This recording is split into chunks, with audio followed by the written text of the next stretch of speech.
রিলেশনশিপে থাকাকালীন যে ভুলগুলো করা কিছুতেই উচিত না, আজকে সেই ব্যাপারে কিছু কথা বলবো।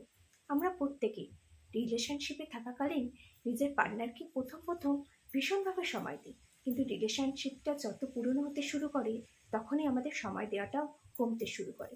এটা কিছুতেই উচিত না।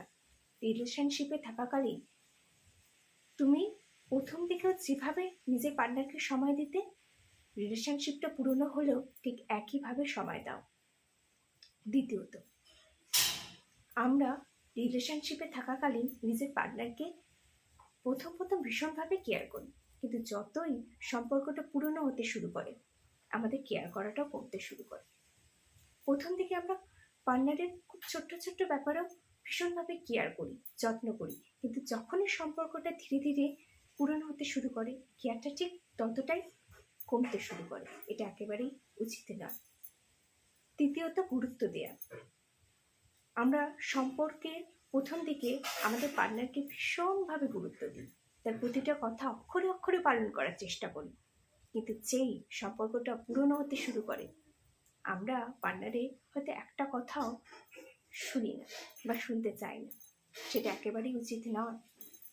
আর চতুর্থত, এই পয়েন্টটা ভীষণ ইম্পর্টেন্ট পয়েন্ট, নিজেকে ঠিক প্রথম দিকে রিলেশনশিপের প্রথম দিকে যেভাবে নিজের পার্টনারের কাছে সুন্দর করে সাজুগুজু করে গুছিয়ে প্রেজেন্ট করতে, সম্পর্কটা যতই পুরনো হোক না কেন সেই একইভাবে সাজুগুজু করে নিজেকে গুছিয়ে নিজের পার্টনারের সামনে প্রেজেন্ট করো।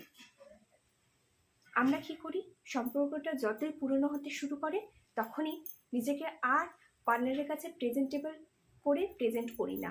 আমরা মনে করি সম্পর্কটা তো পুরনো হয়ে গেছে আর এটা ভাঙারও কোনো ব্যাপার নেই, তো এখন আর সাজুগুজু করে নিজেকে গুছিয়ে রাখার কোনো ব্যাপারই নেই। আমি যেরকম আছি সেভাবেই নিজেকে পার্টনারের সামনে প্রেজেন্ট করবো, কিন্তু এটা একেবারেই উচিত নয়। সম্পর্কের প্রথম দিকে তুমি ঠিক যেভাবে প্রেজেন্টেবল হয়ে নিজের পার্টনারের কাছে নিজেকে প্রেজেন্ট করতে, সম্পর্ক যতই পুরনো হয়ে যাক না কেন নিজেকে ঠিক একইভাবে সাজুগুজু করে সুন্দর করে গুছিয়ে নিজের পার্টনারের কাছে প্রেজেন্ট করো। এই কথাগুলো একটু মাথায় রেখো, দেখো তোমাদের সম্পর্কটা সারা জীবনের মধ্যে দীর্ঘস্থায়ী হবে।